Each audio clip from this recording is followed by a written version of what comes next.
you know about the recount text? Recount text. Do you recount text? Okay, it means to tell about the past event. Okay. The next slide. Okay. In here I have slide. What is recount text? Anybody know? It means to tell. What does it mean to tell? Menceritakan. Selain itu, memberitahu. Selain itu, menceritakan, memberitahu. Apa lagi? Menginformasikan. Boleh. Selain itu apa lagi? Menceritakan, memberitahu, menginformasikan. Kemudian apa lagi? Menceritakan, menginformasikan. Apa lagi tadi? Memberitahu. Apa lagi ya? Kok saya enggak? Apa lagi? Menceritakan kembali atau menceritakan ulang. The next slide. Okay, so jadi apa itu? Di sini I have the example of recount text. The topic about the recount text by my day. There are 3 paragraph. Ada 3 paragraph. The first paragraph, the second paragraph, and the third paragraph. Okay, I will count until 5, and then you can read scanning. So you can analyze what it means my story about. I will. Jadi intinya peserta minta kalian untuk baca scanning. Kemudian kalian memberikan kesimpulan dari cerita my day. Bisa? Hitungan ke 1, mulai baca.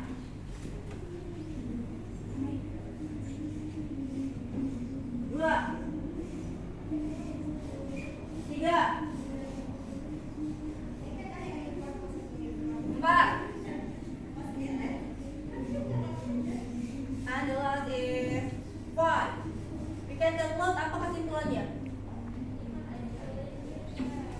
My day, hariku, ya kan? Berarti dia menjelaskan tentang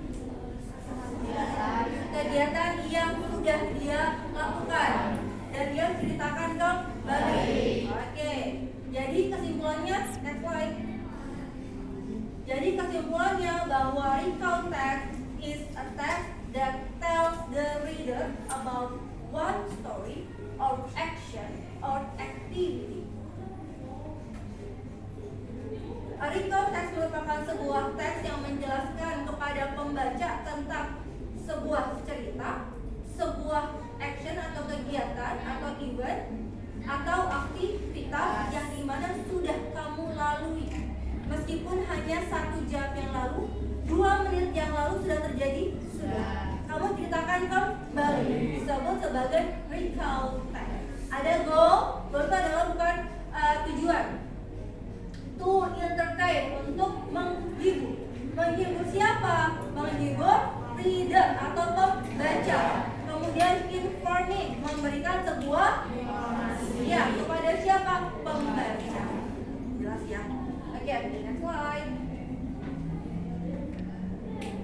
There are 3 general structure of recount. The first is orientation, the second is event, the third is reorientation. Reorientation, ya, Mbak Mas ya. Orientation di sini menjelaskan who was involved.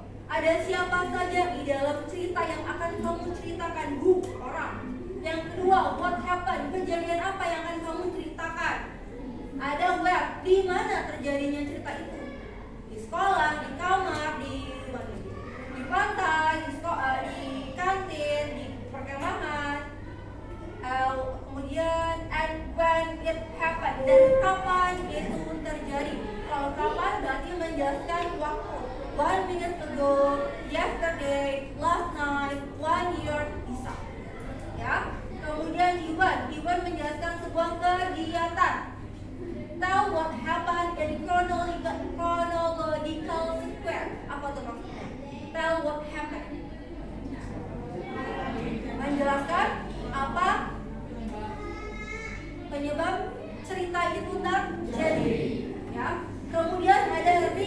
orientation consists of optional words of event and ending. Jadi jelas paragraf menjelaskan ending dari cerita kamu. Apakah happy ending, sad ending, not ending. Depend on your event. Bisa ya? Dilan bisa ikut essay? Yes. Okay, the next slide please. Nah, what is the purpose of free contact? Do you know? It is health. I like it. Me too. So the purpose, what is the purpose? The purpose of free contact is to list and describe, untuk menjelaskan atau menggambarkan past experience, kejadian yang sudah terjadi di masa yang lalu. Kemudian kamu retelling, kamu menceritakan kembali. Nah, recount are written to retell event. Jadi menjelaskan sesuatu yang sudah terjadi dengan tujuan untuk memberikan sebuah informasi atau menghibur. Audiens ini berarti baik sebagai pendengar ataupun sebagai pembaca. Nah, bahasa yang digunakan itu adalah karena dia menjelaskan past experience, pasti menggunakan kata kerja bentuk kedua. Kita lihat language future-nya.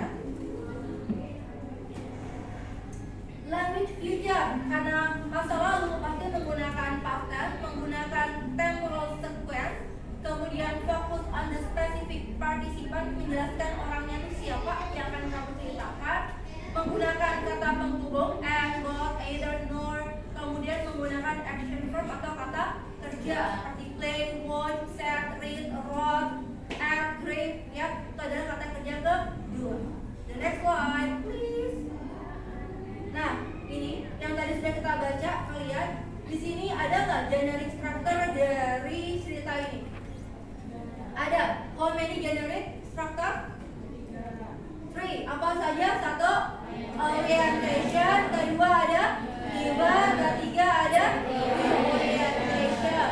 Bagi orientation berada di bagi atau first paragraph. Kalau event berarti ada di second paragraph. Yang ketiga di orientation ada di third paragraph.